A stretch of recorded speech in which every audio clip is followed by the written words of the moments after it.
ये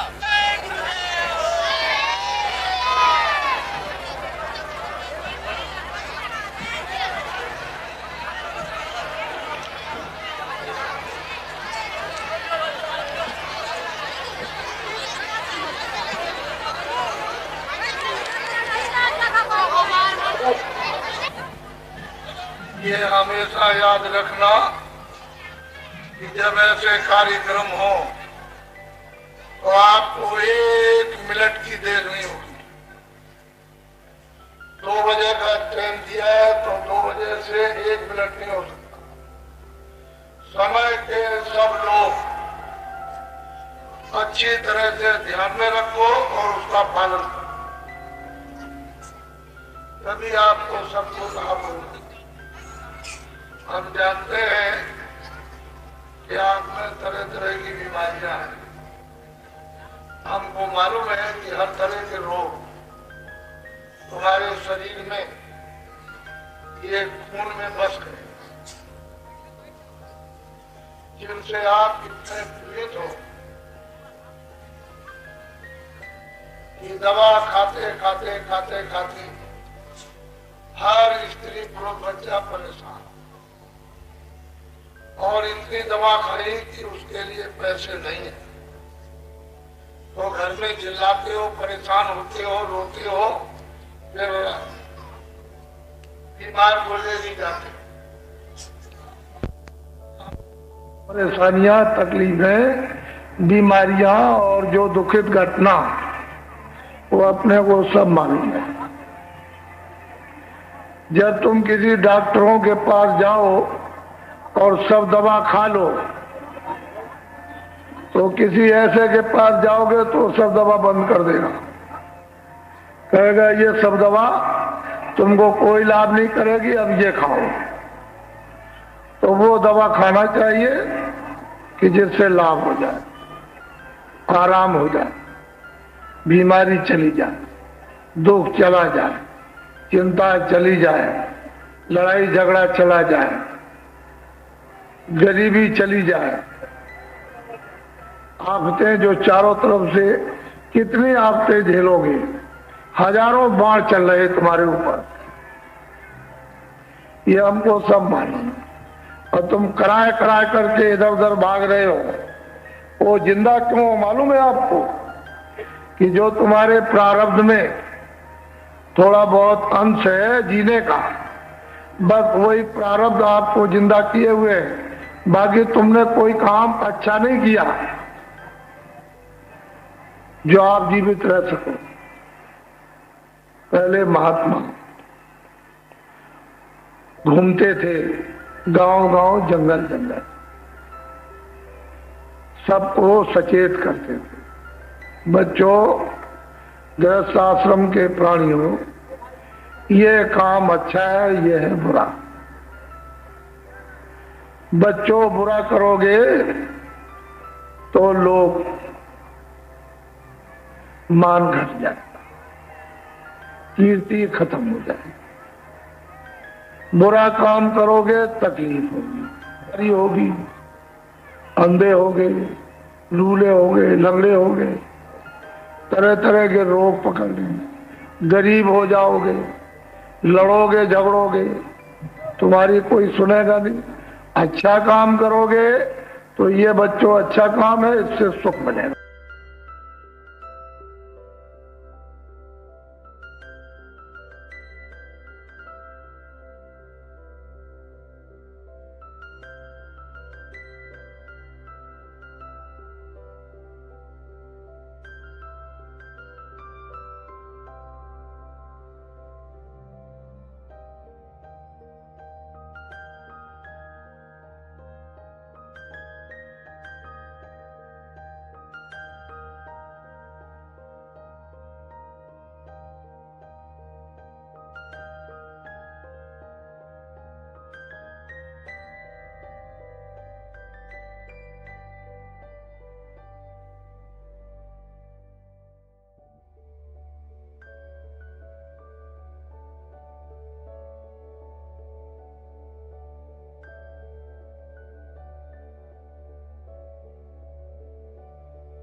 कि खेती करो, तुम्हारा काम है तुम पढ़ाओ, तुम्हारा ये काम है लोहारी का, ये तुम लोहा पीटो, इस काम को हल बनाओ, ये तुम चारपाई बनाओ, लकड़ी बढ़ई पर। तो माँ बाप अपने बच्चों को अलग अलग सब काम दे देते थे और बच्चों ने सबने काम किया और शाम को सब माँ के पास बैठते। वहां तो कोई भेदभाव था नहीं किसी तरह का। आप पहले समझ लो कि मतलब यह है कि उन्होंने ड्यूटी दे दी अपने बच्चों को, ये तुम्हारा काम। सब लोग आदेश का पालन करते थे। किसका? माँ बाप का। माँ बाप तो बच्चों के लिए पहले ही प्रथम श्रेणी में गुरु, उनका पालन किया। बस शाम को सब आकर के माँ बाप के पास बैठे और वहां मतलब ये है कि कोई किसी तरह का भेदभाव नहीं। जब 1, 2, 4, 10, 5, 15, 20, 50, 100 जब पीढ़ियां हो गई तो आप अपने को जब बुद्धि मलिन हुई और अच्छे काम का बुरे काम का बोध नहीं रहा, ज्ञान नहीं रहा, तो आप नाई वाले से घृणा कर ले, छोटी जात है, उसी अपने भाई को छोटी जात। ये कपड़े धोता है भंगी है, यानी धोबी है, ये मैला उठाता है तो ये भंगी है। तो आपने छोटी जात करके काम की जाति बना दी। अब आप उसमें फंस।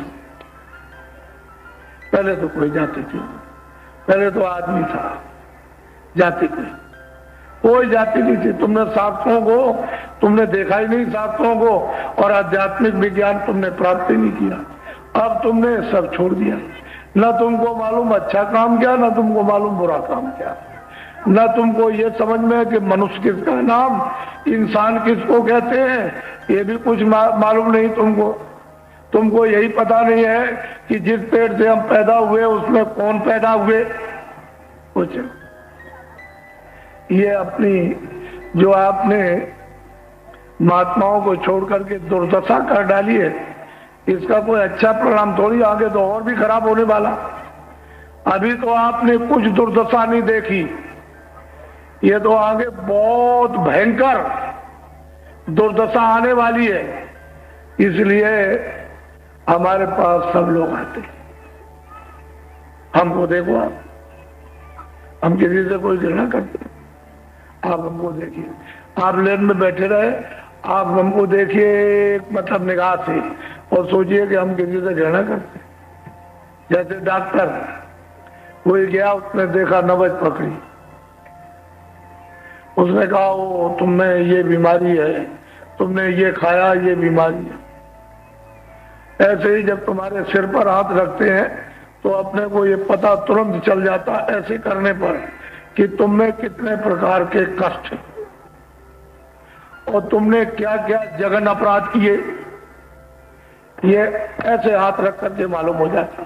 करंट में कोई देर लगती है, ऐसे किया फट मार देगा, ऐसे किया बस सारे शरीर को एकदम से कंपायमान कर देगा।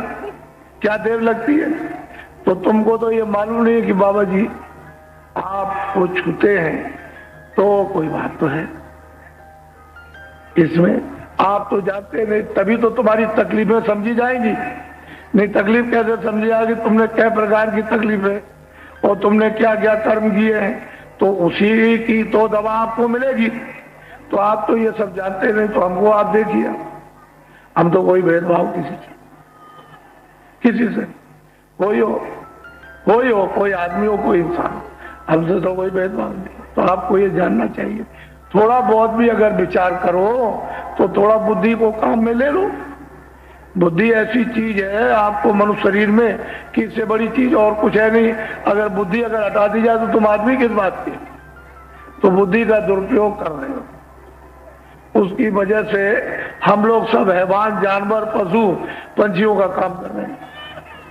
तो ये चारों तरफ से जो आपने एकदम से दरवाजे खोल लिए कि चले आओ बीमारी, चले आओ ये, चले आओ धोखा, चले आओ झूठ, चले आओ फरेब, गाली गलौज, मार पीट, ये सब, तो आपने सबको, काम को, क्रोध को, लोभ को, मोह को सबको अंदर में बसा लिया। अब वो आपको क्या किए हुए तबाह किए एकदम।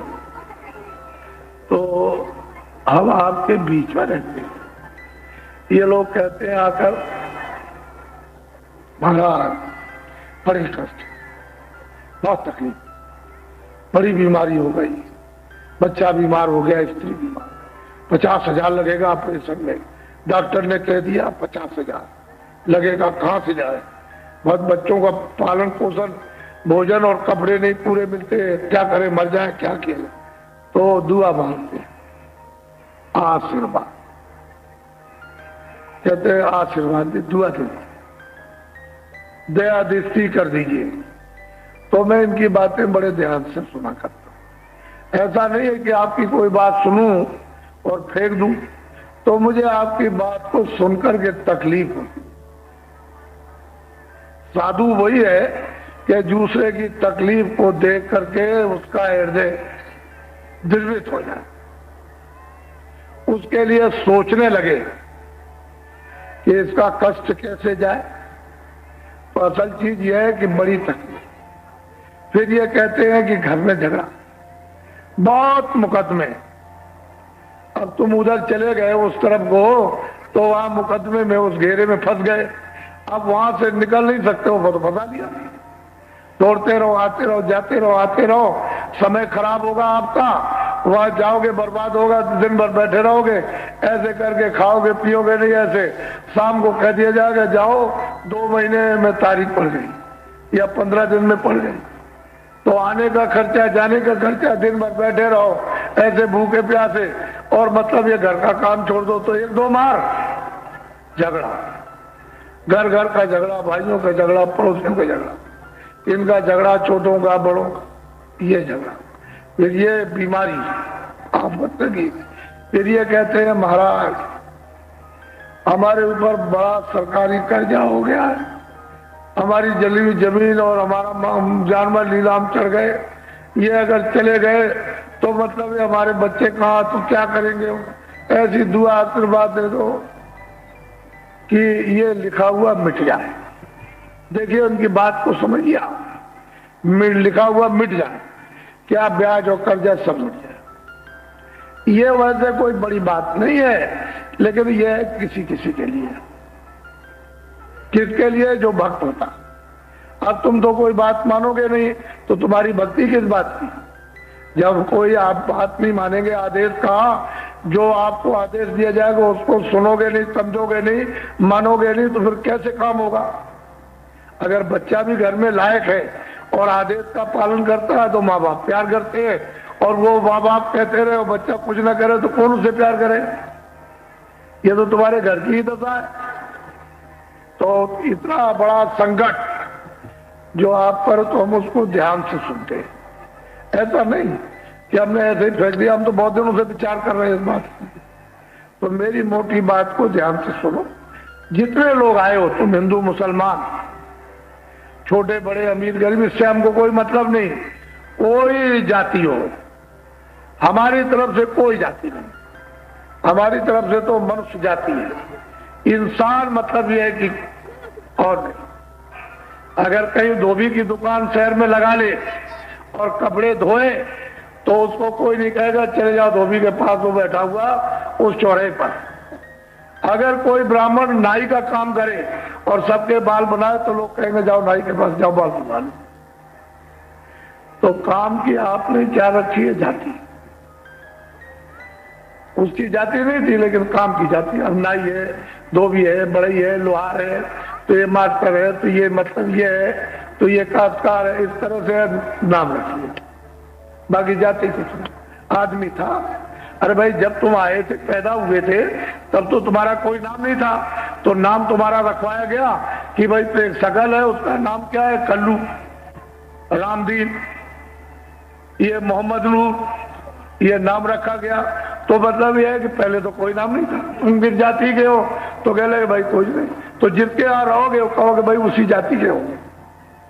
मनुष्य की कोई जाति, मनुष्य इसकी जात को ऐसे अपने व्यवस्था के लिए आपने नाम रखा।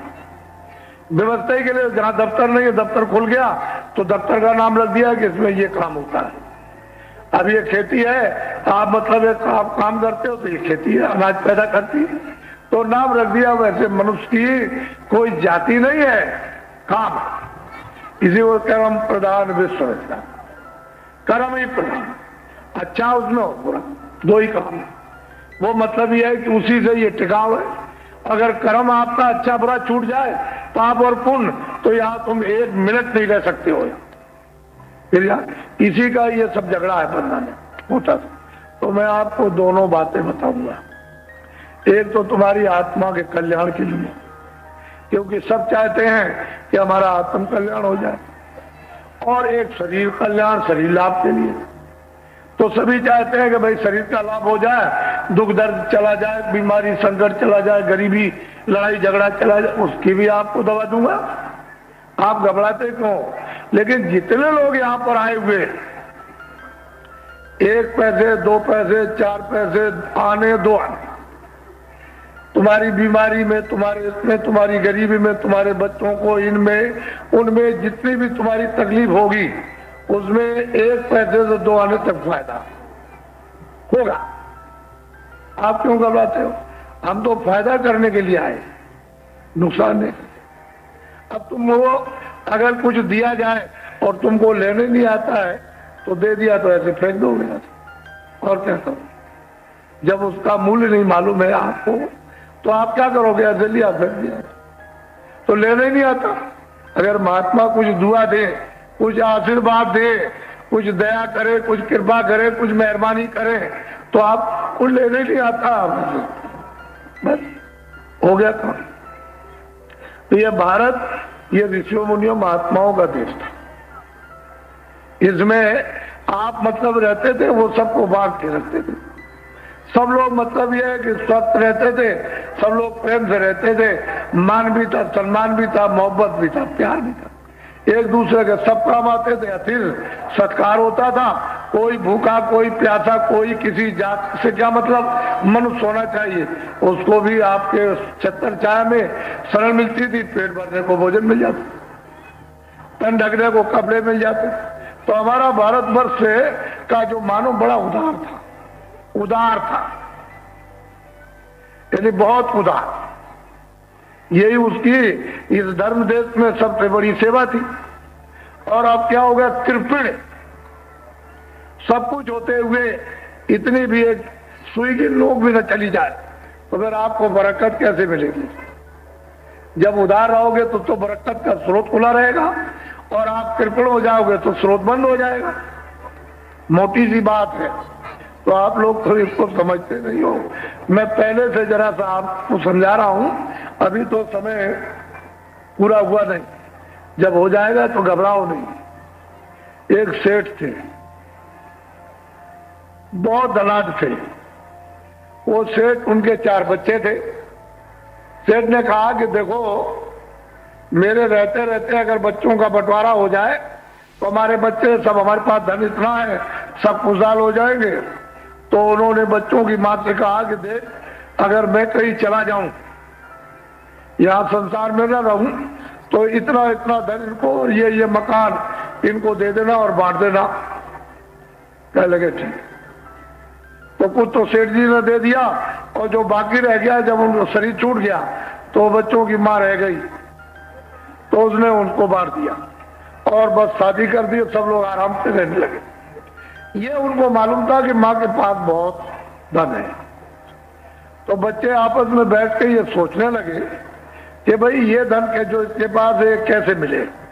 अब इतना धन उनके पास है, किसी तरह की उनकी बहुओं को और उनको कोई तकलीफ नहीं है, लेकिन फिर भी मतलब यह है कि वो ये सोचते हैं कि माँ बाप के पास, माँ के पास से कैसे निकल आए।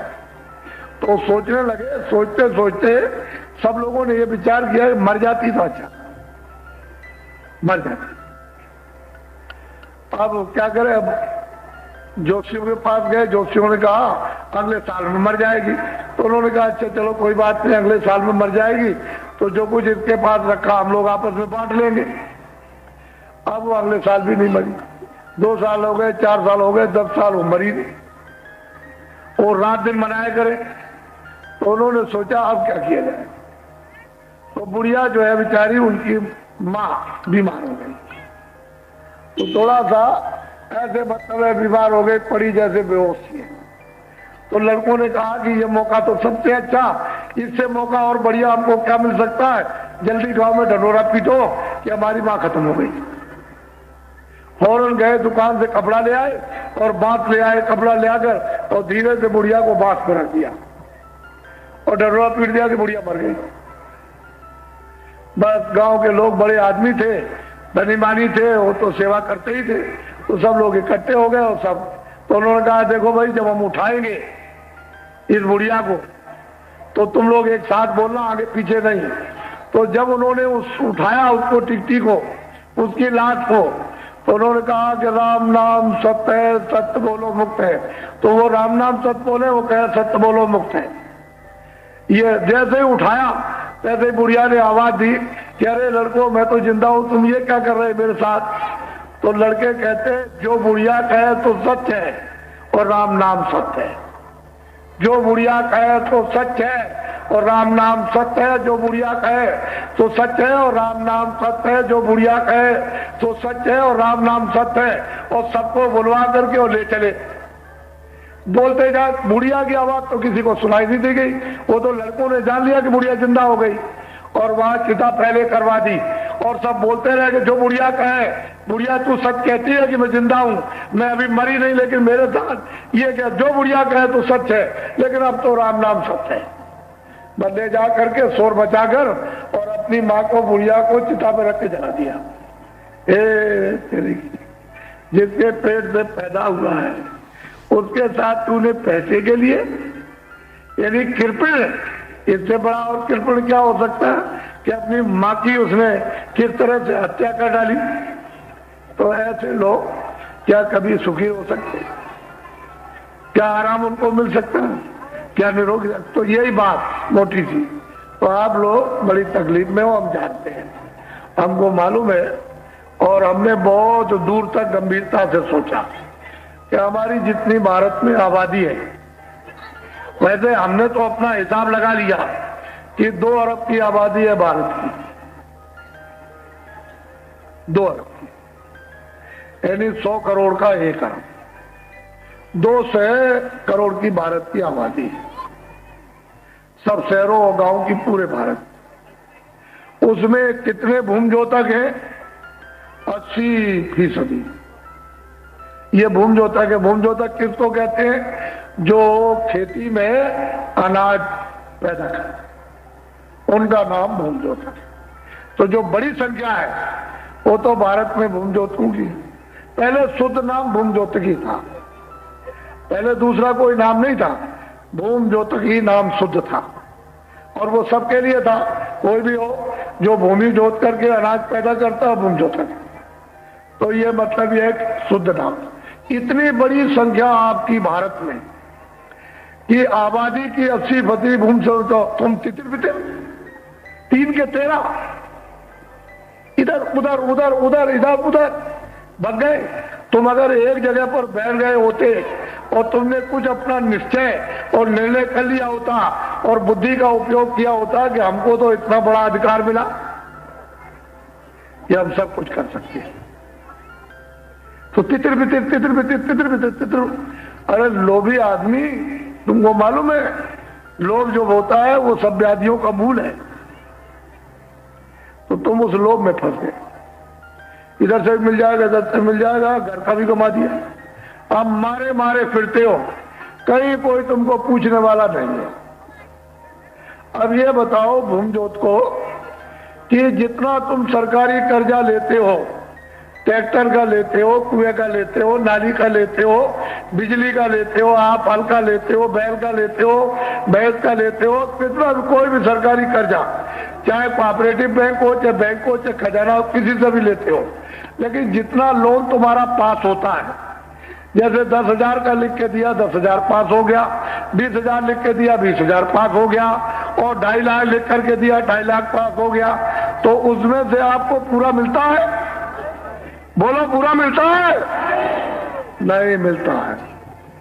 मुझे एक आदमी भी इसमें से खड़े होके बता दे कि मुझे पूरा मिला है कोई हमारे भूमजोतकों में से एक भी आदमी जो ये खड़े होके बता सकता मुझको पूरा मिला? कोई नहीं।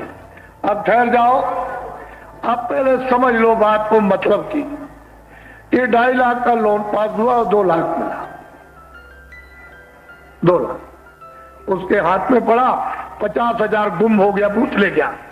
बूथ ले गया और क्यों बूथ ले गया, लेकिन ब्याज कितने पर देना है? 2 लाख पर। और वापिस कितना लौट, ब्याज कितने पर देना है? 2.5 लाख पर। और वापिस कितना करना है? 2.5 लाख। 20,000 का लोन पास हुआ, 15,000 आपको मिला। अब ब्याज कितने पर लगेगा? 20,000। और कितना दोगे लौटा कर? 20,000। तो तू तो दोनों तरफ से मारा गया, इधर से भी तेरे ऊपर मार पड़ी, लेने में भी और देने में भी मार पड़ी। तो तेरा तो कचूमर निकल गया, तेरा तो कुछ रह नहीं गया। फिर ये कह दिया भूत ने, अरे भाई तुम क्या है, तुम थोड़ा सा दे दो, उसमें से हम कम कर देंगे। तो 500 और दे आए, कभी 1,000 दे आए, कभी 300 दे आए। तो तुम देते ही रहो, तो तुम्हारी पर चौगड्डा मार, तुमको पता ही नहीं क्या। अब चिल्ला रहे हो, बाबा जी से दुआ मांगते हो आशीर्वाद कि ऐसा मंत्र मार दो कि मेरा कागज पर लिखा हुआ मिट जाए, मिट जाए, बस हमारी तकलीफ बच जाएगी। तो रास्ते से चलो, तुमको अधिकार मिला है। प्रजातंत्र में अधिकार दिया और ये कहा गया तब शुरू में, जब लोग अच्छे थे। 48 में आजादी, हमने तो अंग्रेजों का राज देखा। जब 18 में सत्याग्रह हुआ तो हमको होश था पूरा, हमने तो अंग्रेजों का देखा। 18 में सत्याग्रह शुरू हुआ तो उसको भी देखा और 30 साल तक चला। 48 में आजादी मिली। उस समय पर जब अच्छे लोग थे तो उन्होंने कहा था कि भाई देखो, तुमको हम अधिकार देते हैं कि तुम्हारे इलाके में जो अच्छा, ईमानदार, सचरित्र और सेवादार आपका कोई अच्छा आदमी है, उसको आप चुन लो अपनी सेवा के लिए, जो आपकी मतलब है सेवा करे, उसके सबकी सेवा करे, मतलब सबकी सेवा करे, उसको आप चुन लीजिए। तो एक आध मरतबे 2 मरतबे तो आपने सोचा कि यही ठीक है, तो आपने चुन लिया और वो ठीक भी थे उस समय। लेकिन बाद में उसके बाद खत्म, फिर गड़बड़ हो गया। बस फिर गड़बड़ हो गया तो आपने मतलब आपको लालच पे लालच, लालच पे लालच, लालच पे लालच, लालच पे लालच, इतना लालच दिया गया कि बिल्कुल एकदम चौड़े मैदान में पसर गए। अब कुछ अपने पास बुद्धि नहीं रही, तो अब तो आप लुट गए। तो इसके माने कि अधिकार आपका खत्म, उसको फेंक दिया। अरे भाई 5 साल के लिए आपको बताया था कि भाई तुम देखो अपना उपयोग करो 5 साल के लिए, तो आपने किसी को अपना चुन के भेज दिया, चाहे लखनऊ भेजो, चाहे जिले में भेज दो और चाहे वहां दिल्ली भेज दो, तो आपने भेज दिया। लेकिन फिर तो समझना चाहिए, तो आपने कुछ नहीं समझा। वो शोरगोल मचा, उसी हवा में आपने बुद्धि को अपना दे दिया, दान दे दिया, खैरात में दे दी। जब बुद्धि दे दी है तो आप क्यों गड़बड़ करते हैं? 5 साल के लिए बुद्धि दे दी है तो आपको गड़बड़ नहीं करना चाहिए। कोई आंदोलन नहीं, कोई हड़ताल नहीं, कोई तोड़फोड़ नहीं, न रेल के लिए, न बस के लिए, न सड़क के लिए, न बिजली के लिए, न कारखाने के लिए, न दुकान के लिए, न दफ्तरों के लिए और न स्कूलों के लिए। कोई आंदोलन या कोई धरना और कोई गिराव आपको 5 साल तक नहीं करना चाहिए था। आपसे ये कराया लोगों ने, ये कर दो तो ये कर दो, तो बस तोड़ दो, तो ट्रेन तोड़ दो, तो इसको तोड़ दीजिए, उखाड़ दीजिए, तुम ये खंबे उखाड़ दो, बिजली हटा दो, ये पुल को तोड़ो, कारखाना जला दो, दफ्तरों को जला दो, स्कूल तोड़ दो। इस तरह से सबने मिलकर घमासान यानी युद्ध किया है और अपनी जितनी आमदनी थी आपके शरीर द्वारा वो सब आपने भस्म कर दी। ये हमसे सुनो, आप भस्म हो गई, कुछ नहीं रह गया देश में, भस्म हो गई। अब जब देखा कि अब आमदनी नहीं है तो ये भागे बाहर और कहा कि हमारा देश बड़ा गरीब है और जंगल और पहाड़ है बहुत गरीब और छोटी छोटी जनता रहती है बड़े गरीब, तो हमको कर्जा दे दीजिए। तो बाहर से कर्जा धुआंधार यानी बेशुमार, आपने पूछा भी नहीं और कर्जा ले आए। अब वो तो वो जाने कर्जा ले आए कि उसका ब्याज भी नहीं दे सकते। तो कर्जा क्या दे सकेंगे। जब ये देखा कि ये भी सब खत्म हो गया, ये भी खत्म, तो फिर क्या हुआ कि चलो विदेशियों जल्दी भारत में अपना रुपया लेकर, डॉलर लेकर के वो तो दे दो किनारे, वहां बॉर्डर पर, यानी वहां पर जहां शुरू होता है अपना देश वहां, और तुम यहां अंदर का रुपया नोट वोट ले लो और यहां तुम आकर के पूंजी का विस्तार कर दो। ये आवाज तुम सुन रहे हो चारों तरफ, मैं भी सुन रहा हूं, मैं कोई पागल थोड़ी हूं और कोई ऐसा थोड़ी गुफा में रहता हूं, मैं तो बीच ही में रहता हूं, सुन रहा हूं। लेकिन सही बात तो ये तो ये मुहूर्त नहीं था, विदेशियों को लाने का ये मुहूर्त नहीं था कि चले आओ पूंजी का विस्तार करो। तो आपको मतलब ये क्या है, और आप बराबर कहते हो कि ये हो जाएगा, ये हो जाएगा, ये हो जाएगा, कुछ नहीं होगा, तुम्हारा देश नाश हो जाएगा और तुम नाश हो जाओगे। ये हमसे आप सुनो, हम कोई स्वार्थ की बात अपनी और आपकी तो करने वाले नहीं कि हम अपनी कोई स्वार्थ की बात करें और आपकी, हमको तो जो कष्ट है और आप कष्ट है उसकी बात करना, मोटी स्थिति।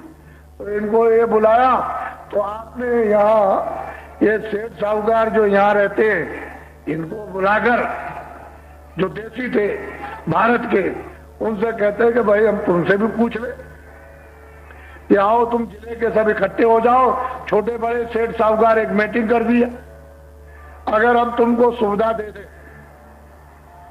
सब तरह की, यानी इनकम टैक्स भी छोड़ दें, सेल टैक्स भी छोड़ दे, तुम कि तुम 1 करोड़ ले आए कि 10 करोड़ ले आए, तुम ले आओ कहीं से बटोर के और कारखाना छोटा बड़ा लगा दो। मोटी सी बात, छोटा बड़ा कारखाना, अभी हमारे पास समय है, छोटा बड़ा कारखाना लगा दीजिए। एक तो 10 महीने में छोटा और 14 महीने में बड़ा। जब कारखाना लग जाए तो इनको ये कहिए कि देखो मैं तुमको सब सुविधा देता हूं, अब तुम पर कोई इनकम टैक्स नहीं लगेगा और न कोई सेल टैक्स लगेगा। तुम ये कारखाने लगा करके, तैयार करके, और जितने भी ये बच्चे पढ़ रहे हैं भूम जोतकों के और औरों के स्कूलों में, इनको नौकरी और काम दे दो, बस, मोटा काम, मोटा सा। तो आपने तो किसी ने इस पर आज तक नहीं सोचा।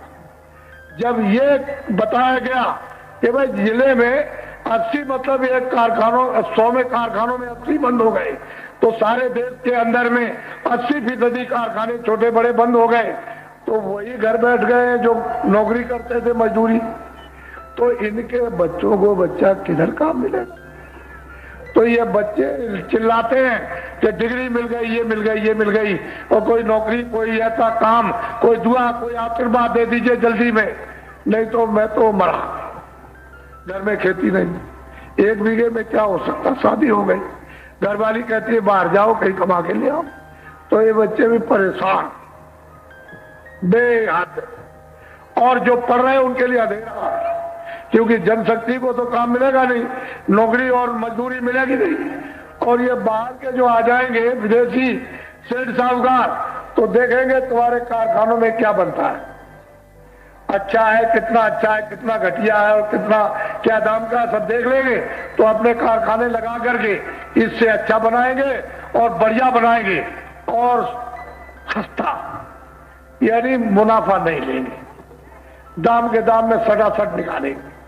तो जब आप देखने लगोगे ये तो अच्छा, सुंदर, मजबूत है और सस्ता है, और बाजार में जो देसी जो सामान कारखानों का बना था और रखा है, वहां देखोगे कि तो घटिया और महंगा, तो आप इसको लेना बंद कर दोगे। जब ये बंद हो जाएगा तो ये क्या करेंगे, रख करके ये फेंक देंगे और उसी सामान को जो विदेशी बना रहे उसको दुकान पर रख करके बेचेंगे। और जब देख लेंगे कि सामान सब चला गया और कारखाने आपके देसी छोटे बड़े बंद हो गए, तो भाई 1 साल 2 साल के अंदर बस पूरा कमा करके झाड़ लेंगे आप। क्या देर लगेगी उनको महंगा करने में, तुमको क्या पता रहेगा, कुछ नहीं रहेगा, बस सबके सब ऐसे। और नौकरी चाकरी किधर से मिलेगी, वहां तो कंप्यूटर है, वो करेगा। ये सुन रहे पढ़े लिखे बैठे, क्या करना पढ़ने लिख करके, जो आपको बताया जा रहा, एक भी बात आप नहीं सुन रहे हो और बस उसको निकाल देते हो। ये आफत सब पर बरसने वाली है। ये विदेशी सेठ साहूकार कारखाना लगाने नहीं आ रहे हैं, ये विदेशी उन सेठ साहूकारों को यदि अपनी तरफ से भेज रहे हैं कि तुम भारत में जाकर चारों तरफ अपना अड्डा जमा लो। तो ये सरकारों की तरफ से चारों तरफ अड्डा जमा लेंगे, चारों तरफ जमा लेंगे, और तुम्हारे ऐसों को विदेशी क्या समझे। भारत के आदमी बहुत लालची, इतना लोभी और लालची है, वो फौरन अपने पैसे से बड़े बड़े पोस्ट वालों को फौरन खरीद लेंगे, तो ये आपका सारा देश फिर से गुलाम हो जाएगा, फिर से गुलाम हो जाएगा, रह गए यहाँ पे। इसलिए ऐ भूमजोत को, अब तुम सब बड़ी संख्या में हो तो हमारी बात को याद करो। हमको न तो दिल्ली जाना और ना हमको लखनऊ जाना, हम तो आपके बीच में रहेंगे। जैसे अभी बीच में धक्के खाते हैं, वैसे बीच में जब भी धक्के खाएंगे। हम अगर तुमसे कहें कि हमको दिल्ली और हमको लखनऊ, तो 1000 जूता इस सिर पर मारना। लेकिन तुम अपनी बात तो सुन लो कम से कम, कि तुम भूमजोत को हो। अरे तुम पर ये मुसीबत आई हुई है, तो बाबा जी ने जब ये सब अच्छी तरह से अध्ययन कर लिया और मतलब सोच लिया, समझ लिया, तो खजाने का कोई नुकसान नहीं, पैसे का नहीं, किसी बैंक का कोई नुकसान नहीं, न खजाने को लेना न देना। मान लो आपने 20,000 आपने लोन लिया है, कर्जा लिया है, और 40 आपने 40,000 दे दिया, 20,000 और बाकी है, तो वो जो बाकी है वो क्या है? ब्याज। कर्जा में तुमने जितना हाथ में लिया उसमें से अगर 500 रह जाए, 100 रह जाए, 10 रुपए, तो खजाने में वो वापस कर देना, उसको आप मत रखना। लेकिन उसके ऊपर जितना भी कर्जे पर ब्याज लगा हुआ, वो सारा का सारा ब्याज इन भूमजोतकों का हिंदुस्तान में एक तरफ से ट्रैक्टर से लेकर और जितने भी 10 रुपए तक का आपने लिया, उस भूमजोतक का सारा ब्याज माफ कर दिया जाएगा। इसलिए एक आवाज आई है तुम्हारे सामने, मेरी बात असली पकड़े रहना। मैं जब कहूं दिल्ली के लिए और लखनऊ के लिए, तब तुम खोजना, इसके पहले कुछ सोचने की जरूरत नहीं, जो बताया जाए उसी को कर दो आप। उसमें क्या है? ये सब बिखर गए, वो मुसलमान, वो ये छोटे, और वो अमीर, वो गरीब, और ये मतलब बंदूकधारी और गैर बंदूकधारी, 1 एकड़ का, 10 एकड़ का, 50 एकड़ का। अरे ये क्या कर दिया, नाश कर दिया अपने देश का। लोग भी चला गया, परलोक भी, न लोक का कुछ सुख और न परलोक की आत्मा का कल्याण। तो अब आप क्या करो उसको समझ लो। हम पर शासन वही करेगा, एक आवाज में बोलो, हम पर शासन वही करेगा। ऐसे नहीं, तुमको लखनऊ और दिल्ली में आवाज नहीं सुनानी है, तुमको अपने कष्टों की, अपनी वेदना की आवाज उस भगवान के पास पहुंचाओ। हम पर शासन वही करेगा जो ब्याज हमारा माफ करेगा, जो ब्याज हमारा माफ करेगा, वोट हमारा उसी पर गिरेगा। ये बच्चों बच्चियों को चीटी की भी बुराई नहीं। अरे भाई तुम उठ जाओ, तुम कर दो, तुम उठ जाओ, तुम कर दो। प्रधान में शक्ति हो, प्रधान कर दे, सरपंच में शक्ति, सरपंच, ब्लॉक प्रमुख में, डिस्ट्रिक्ट बोर्ड के चेयरमैन में वो कर दे, कोई एमएलए कर दे, एमपी कर दे, कोई मिनिस्टर, अगर कोई भी एक काम कर दे तो मैं तो उसको जस दिलवा दूं। कोई करे, इसमें हिंदू मुसलमान कोई किसी की बात नहीं, कोई करो। आप ये नहीं कह सकते चीटी की बुराई, चीटी की भी बुराई। इसी का अभी आपने सुना था अपने इलाहाबाद में चारों तरफ और तमाम जिलों में और तमाम देश में कि भूमजोतकों का एक, यानी मतलब यह है कि ब्याज माफी का भूमि पूजन वो होने जा रहा है 6 जुलाई से 15 जुलाई तक। तो वो शोभा यात्रा जो लखनऊ से निकली और 35 किलोमीटर निगवाक उस मैदान में जब वहां पहुंची, तो सब पार्टियों के लोग और सभी धार्मिक संस्थाओं के लोग इस तरह से मिलकर के भी अगर काम करें तो इस तरह का करोड़ों का जमघट नहीं कर सकते। मैं आपका पक्का सेवक हूं, मेरी तरफ देखो, पक्का सेवक, मैं आपका असली हूं सेवादार, मैं नकली नहीं हूं। वो आपने सुना अच्छी तरह से, और आप आज भी अफसोस कर रहे हो कि मैं नहीं पहुंच सका और मैं भूल गया था और काम में लग गया था, लेकिन आपको डंडोरा पीटा और तुरंत उसके बाद जन्माष्टमी पर राजस्थान में भूम ज्योतकों का एक बहुत बड़ा हुआ कार्यक्रम, और उसमें लोगों ने देखा। और अभी आपके मथुरा में 2 और 3 दिसंबर को भूम ज्योतक सम्मेलन हुआ, जिसमें यानी 7 दिन के अंदर में आना जाना करोड़ों आदमियों के यानी समक्ष है, एक आवाज से यानी इन्होंने अपना प्रस्ताव यानी पास किया। सबने, वो प्रधान हो, सरपंच हो, ब्लॉक प्रमुख हो, ये और भूम ज्योतक कि हिंदुस्तान के भूम ज्योतकों का सरकारी कर्जे का ब्याज माफ कर दिया जाए, ये प्रस्ताव पास। उसी जगह पर यानी घोषणा हो गई कि चलो चलो जल्दी से देर मत करो, और मतलब यह है कि 9, 10, 11 फरवरी को काशी में गंगा रेती पर भूम ज्योतकों का द्वितीय सम्मेलन होने जा रहा। द्वितीय सम्मेलन काशी में, कहां पर होने जा रहा? काशी में होने जा रहा आपका भूम ज्योतकों का। अब किसान अशुद्ध नाम, वो काश्तकार अशुद्ध नाम, अब ये शुद्ध भूम ज्योतक। हर बच्चों को याद कर लेना चाहिए कि भूम ज्योतक किसको कहते हैं, जो खेती में यानी मतलब अनाज पैदा करते हैं, उसका नाम है भूम ज्योतक। भूम ज्योतक शुद्ध नाम। आपका सम्मेलन होने जा रहा, करोड़ों लोगों के समक्ष है। आप अपने कैंडिडेट का चयन कर दो और उसको हमको दे दो। आप चयन करो, हमें दे दो, हम उसको कुछ भरेंगे। उसमें दिशा तो हम बताएंगे, रास्ता तो हम बताएंगे। वो क्या जाने रास्ता बेचारा, उसको क्या मालूम रास्ता, वो क्या करेगा। अगर एक झटके में हिंदुस्तान के भूम ज्योतकों का सरकारी जितना भी कर्जा उसका ब्याज अगर माफ ना हो जाए तो बाबा जी को आप बाबा जी मत कहना।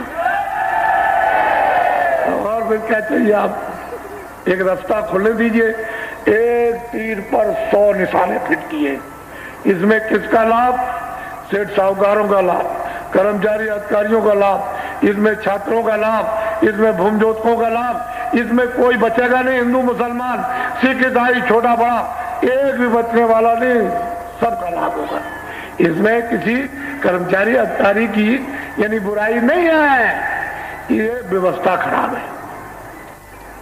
अगर वो व्यवस्था ठीक हो जाए सब काम ठीक हो जाए। और व्यवस्था इतनी खराब हो गई, इतनी अस्त और व्यस्त हो गई है कि इसको कोई बिना महात्माओं के दिशा दिए कोई ठीक नहीं कर सकता, कोई नहीं कर। तो तुमको तो कम से कम अपना अधिकार तो जरा सा भूम ज्योतक अपने हाथ में ऐसे पकड़ के रख लो, अपना पूरा अधिकार, और हम पर शासन वही करेगा जो ब्याज हमारा माफ करेगा। वोट हमारा उसी पर पड़ेगा, वोट हमारा उसी पर पड़ेगा। बात इसको संभाल के रख लो आप। ऐसे अगर ठीक ना हो जाए तो फिर बाबा जी कहां पहुंचने। आप इधर से उधर एक भी बात मानने को तैयार नहीं। इसमें तुम्हारा सबसे पहले भला, और तुम्हारे इस भले के साथ सबका भला। मेरी चंडी वो मसाल लेकर निकल पड़ी है, और 1.5 साल हो गए उसको निकले हुए, सारे विश्व का दौरा कर रही है, मुल्कों में जाकर वहां के राज का, सेठ साहूकारों का और वहां की जनता का वो धन को गायब कर देगी। सारे मुल्कों में, भारत में भी गायब करेगी।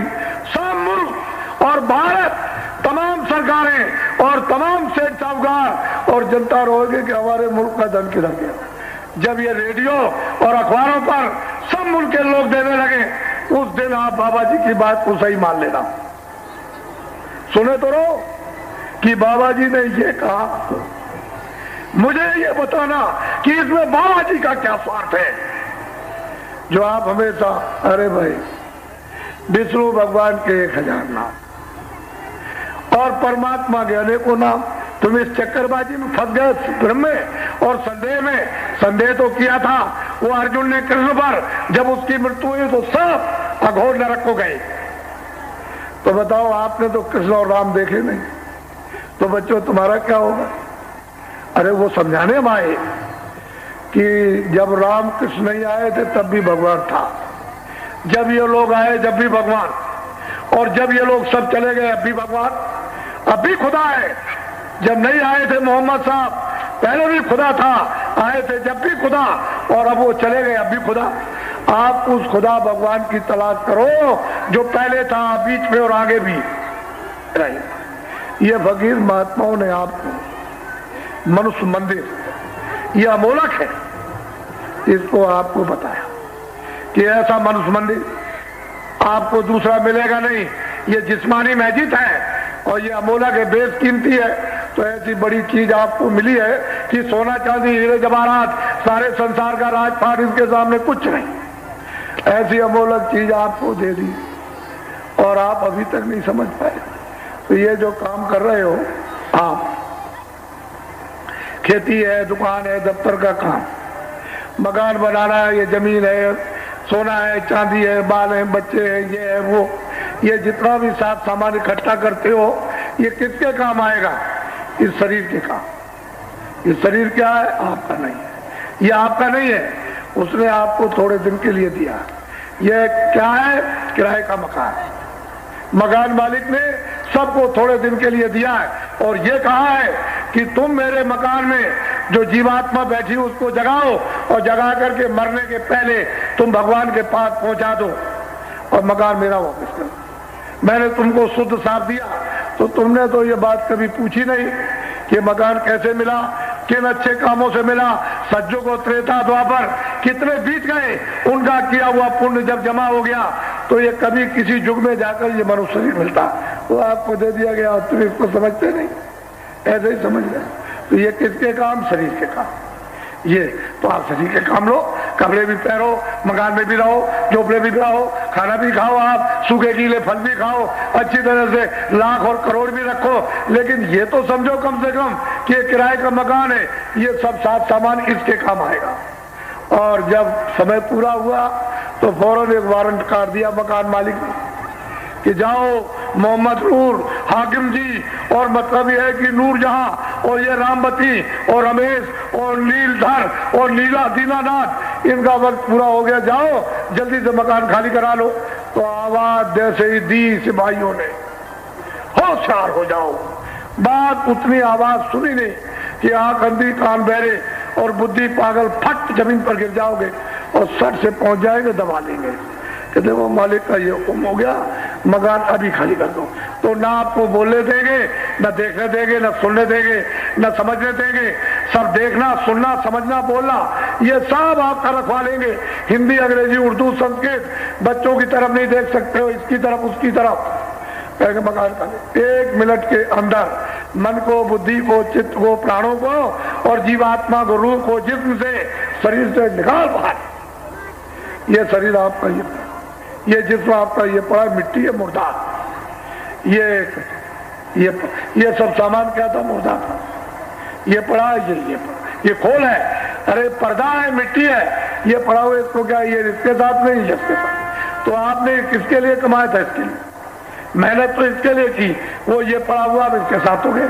तो जीवात्मा के साथ तो कुछ जाने वाला नहीं। तो आपको ये चाहिए था कि थोड़ा सा समय बचाकर, यानी 23 घंटे तो इसके लिए मेहनत करो और 1 घंटा यानी जीवात्मा के लिए थोड़ा धन कमा के रख लो। जीवात्मा का धन कमा के रखो, जब जाने लगो तो जीवात्मा की रक्षा, हिफाजत, संभाल, ताकि नरकों में 84 में जल में मरे नहीं। और तुम इसको समझते नहीं, इसको समझो, समय हो गया। बोलो जय गुरुदेव। ठहर जाओ, मेरा नाम तो जय गुरुदेव है नहीं, ना आपका नाम। इस किराए के मकान का नाम तुलसीदास। मैं भी किराए के मकान में हूं। मैं कैसे कह दूंगा कि मैं अमर का पट्टा लिखा क्या है? ये किराए का मकान है थोड़े दिन के लिए। तो मैंने तो अपना काम कर लिया। अब आपको बता रहा हूं कि भाई तुमको ये किराए का मकान अनमोल मिला है, ये मनुष्य मंदिर है, 24 घंटे भगवान इसमें बोल रहा और तुम्हारे मतलब आंख और कान तुम्हारे बंद हो गए, बहरे हो गए, अंधे, तो तुम उसकी बात को तुम सुनते ही नहीं, उसको देखते ही नहीं हो। तो कहते किराए का मकान है, मैं भी किराए का, तो इस किराए के मकान का नाम मेरा रखा नहीं हो तो आपने रखा होगा तुलसीदास। आश्रम में मकान। मैं सारे हिंदुस्तान में जय गुरुदेव नाम का प्रचार करता हूं और जय गुरुदेव नाम उस प्रभु का, उसका, उस प्रभु का नाम। तो आपको शंका करने की क्या जरूरत, क्यों करके बाबा जी का नाम, बाबा जी का नाम, बाबा जी का नाम नहीं है, उसके अनेकों नाम है। नाम सिद्ध किया जाएगा, सतयुग का हो, त्रेता का हो, द्वापर का हो, किसी भी शास्त्र में, किसी ग्रंथ में, किसी मजहब की किताब में लिखा हुआ, जब तक वो नाम सिद्ध और जगाया नहीं जाएगा तब तक वो किसी को, रूहों को लाभ और जीवात्माओं को कोई लाभ नहीं करेगा। वो तो महात्मा फकीर आते हैं, उसको जगाते हैं, सिद्ध करते हैं। जब नाम का आदेश मिल जाता है तो फिर जीवों को लाभकारी। ये मेरा नाम नहीं, आप लोग बोलो जय गुरुदेव, जय गुरुदेव, जय गुरुदेव। नाम किसका, जय गुरुदेव नाम किसका, सब लोग बोलो जय गुरुदेव नाम किसका। अरे भाई, हिंदू बोले परमात्मा का, मुसलमान बोले खुदा का, ईसाई बोले गांठ का और सिख बोले गुरु का। इसमें क्या बोझा लादते हैं? तुम्हारे ऊपर कोई थोपा थोड़ी जा रहा। अपने अपने शब्दों का प्रयोग कर लो, वो उसका नाम। इसको कौन का नकार सकता, कौन काट सकता है? इसको कोई नहीं कर। इसलिए आप लोग बहुत गहराई से अपने सम्मेलन में, भूमजे तक सम्मेलन होने जा रहा, यानी 9, 10, 11 फरवरी को यहाँ काशी की गंगा रेती पर, जहाँ पर आपने उस 79 में आपने एक जग देखा और सुना, वो जग हुआ था, ऐसा जग हिंदुस्तान में कभी नहीं, आगे भी होने वाला नहीं। वो देखा आपने, और उसी जगह पर यह कार्यक्रम भूमज्योतियों का होगा। और वहां पर आप देखिए कि क्या क्या होता है।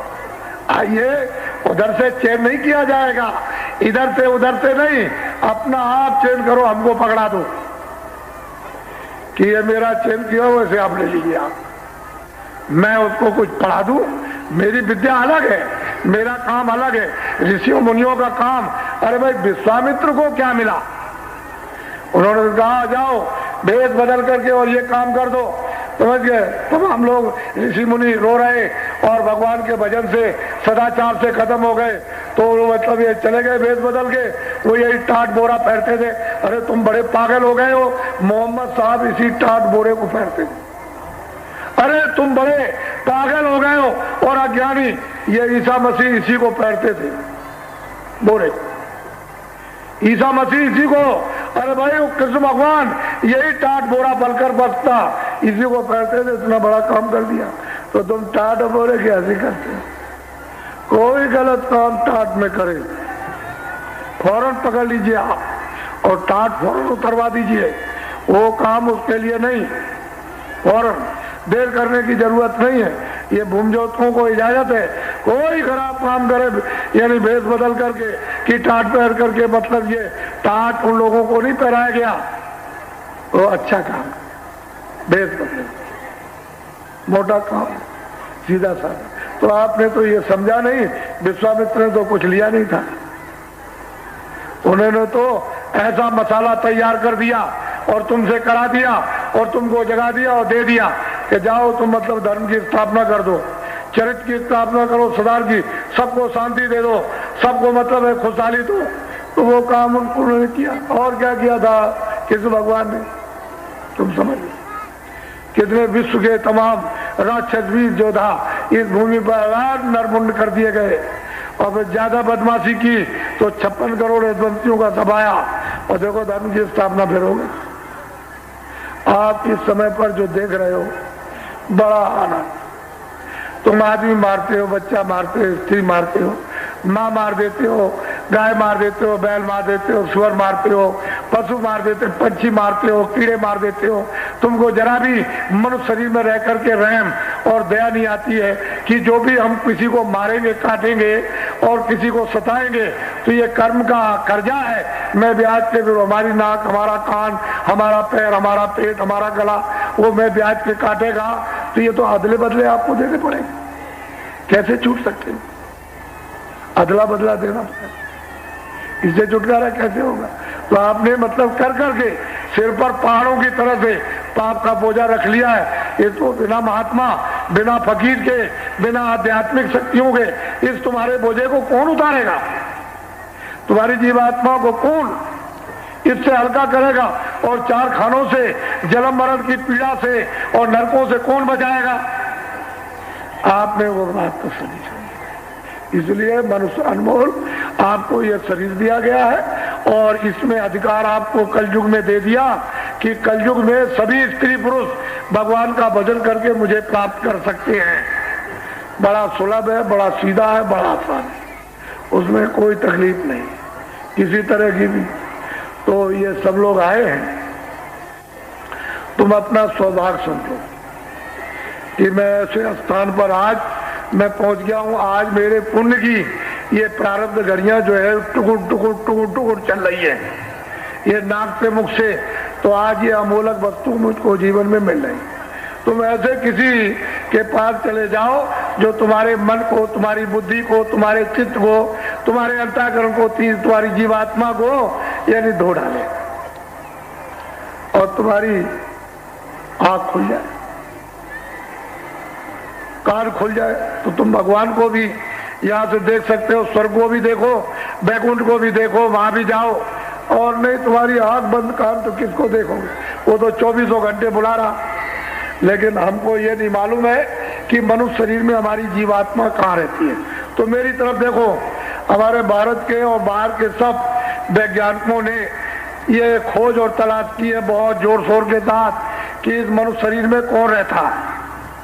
तो अभी तक उन्होंने कहीं पता नहीं लगा पाया, न किसी आले में आई।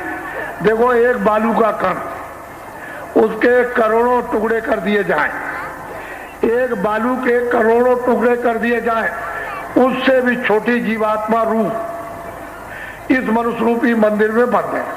इधर देखो, दोनों आंखों के बीचों बीच दरमियान में, इधर देखो सब लोग, ये दोनों आंखों के दरमियान में वो जीवात्मा रूह ये बैठी हुई है। उस रूह में, उस जीवात्मा में एक आंख, एक कान, एक नाक, शरीर में 2 आंख, 2 कान और 2 नाक।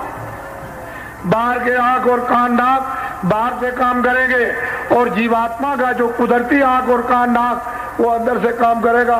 तो ये महात्माओं ने इसका पता लगाया कि मनुष्य रूपी मंदिर में जिसमें ये रूह जीवात्मा कहां पर बैठी हुई है, तो दोनों आंखों के बीचों बीच इसमें कुदरती कान है एक और कुदरती आंख है, और वो आपके कर्मों से बंद हो गई।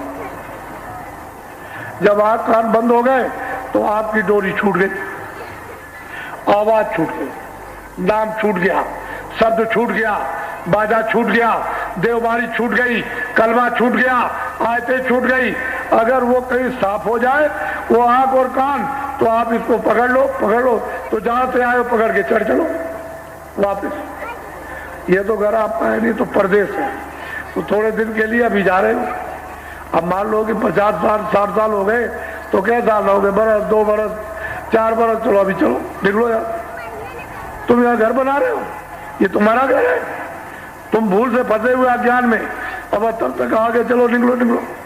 बड़े बड़े बादशाह, शहनशाहों को, जमींदार और धनीमानियों को, तमाम वीरों को निकाल के बाहर कर दिया, बस चलिए, एक ठोकर मारेगा तो अनमोल चीज आप ले लो, मैं दे दूंगा, वो तो मैं काम करा ही दूंगा, वो तो मैं करवा ही दूंगा, अगर तुम एक बात मान लोगे।